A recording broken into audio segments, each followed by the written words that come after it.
Hola, soy Jessica Velasco, consejera de Planeación Local por el sector de Arte y Cultura, y el día de hoy quiero invitarles a participar en los Encuentros Ciudadanos y Presupuestos Participativos 1. ¿Por qué es importante este proceso?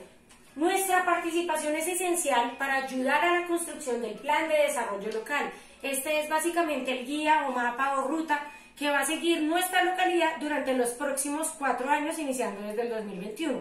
En esta ocasión vamos a poder decidir sobre el 50% del presupuesto local. Y para ello hay 3 procesos muy importantes: Encuentros Ciudadanos, Presupuestos Participativos 1 y Presupuestos Participativos 2.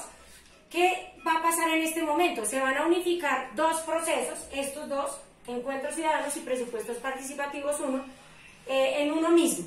Entonces es importante nuestra participación para poder ayudar a encontrar las problemáticas y necesidades de nuestra comunidad, sector, población, etc. Y en los presupuestos participativos 1 vamos a tener la oportunidad de votar por las líneas de inversión, específicamente por los conceptos de gasto.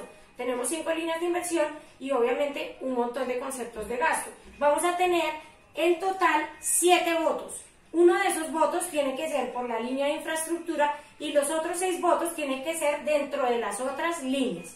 Finalmente, en otro momento se va a dar presupuestos participativos 2, que va a ser el proceso en el cual vamos a participar como tal en la formulación de los proyectos específicos que hay en la localidad.